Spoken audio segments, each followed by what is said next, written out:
व्यासपीठ पर विराजमान परम श्रद्धेय क्रांति के साथ जन जागरण, जन जागृति, राष्ट्रवाद और आध्यात्मिकता और सामाजिकता को एक साथ समाहित करते हुए ऐसे परम श्रद्धेय व्यासपीठ पर विराजमान पूज्य महाराज श्री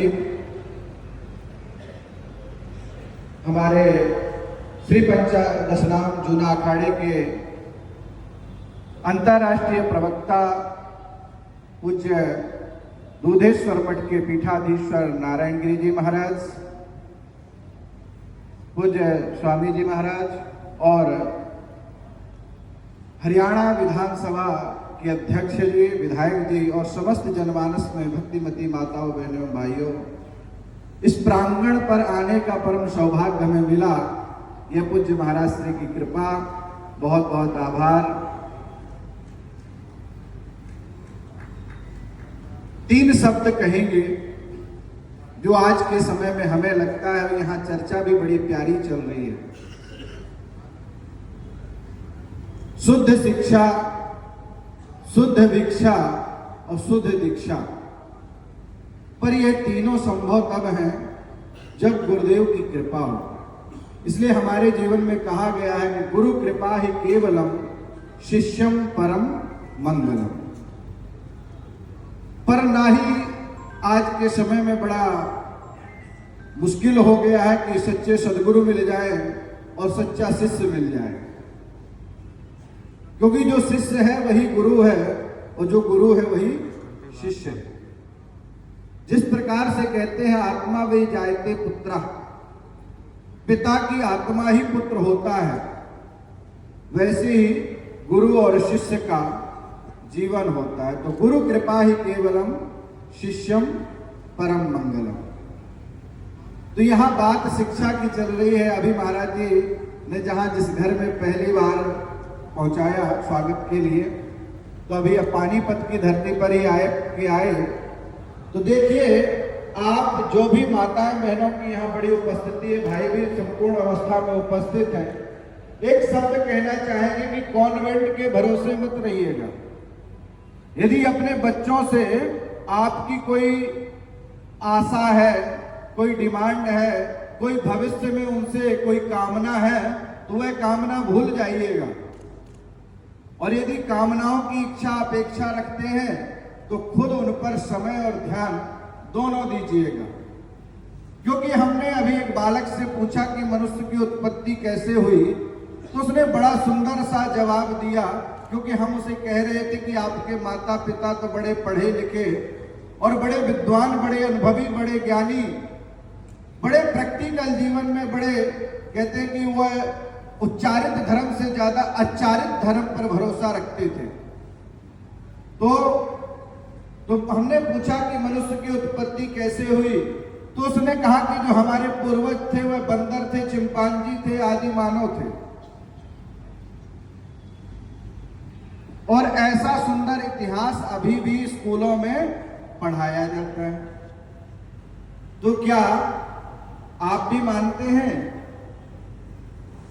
कि हमारे पूर्वज बंदर, चिंपांजी, आदि मानव थे? हाँ या ना? एक बार हाथ उठा के बताएंगे हाँ या? क्यों? देखिए, आप कहीं ना कहीं सदगुरुदेव के दरबार में बैठे तो यह चेतना की जागृति है।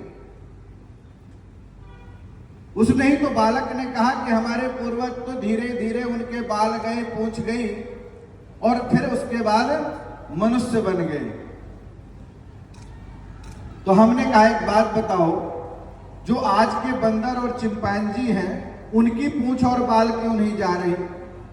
यदि पहले के जो बंदर चिंपांजी थे, आदि मानव थे, उनके पूंछ और बाल चली गई, तो जो अब के चिंपांजी और बंदर है उनकी भी चली जानी चाहिए।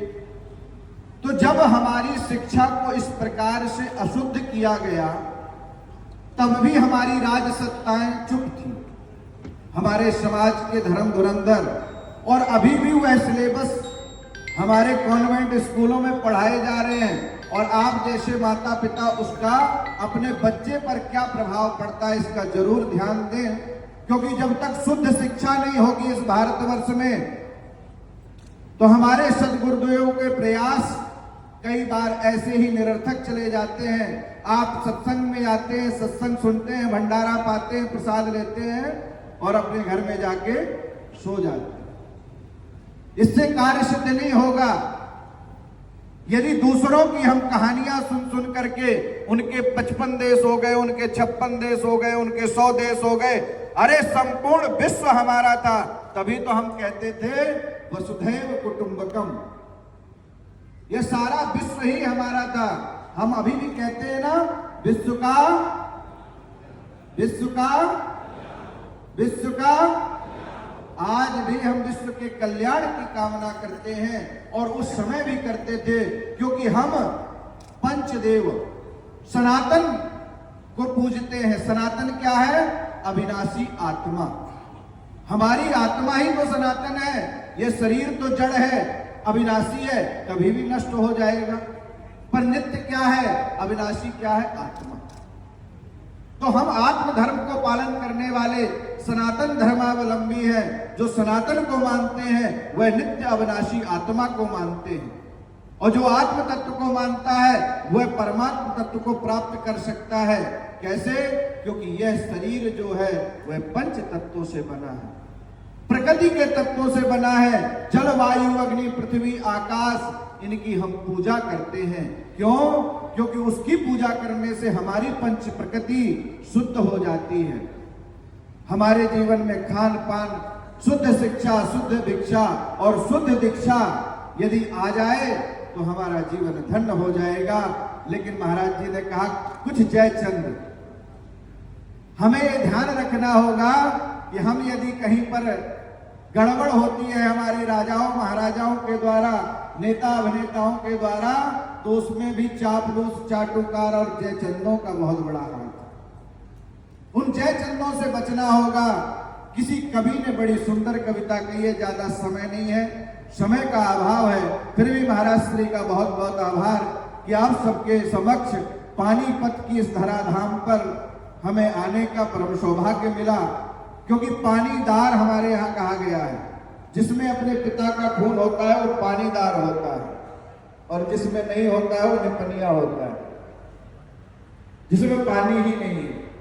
तो किसी कवि ने बड़ा सुंदर कहा है,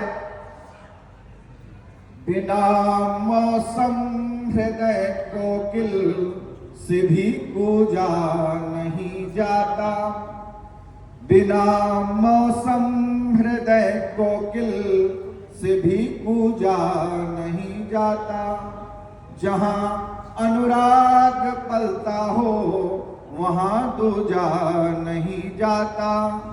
विभीषण राम जी के भक्त थे ये जानते सब हैं, मगर जो देश द्रोही हो उसे पूजा नहीं जाता, मगर जो देश द्रोही हो उसे पूजा नहीं जाता।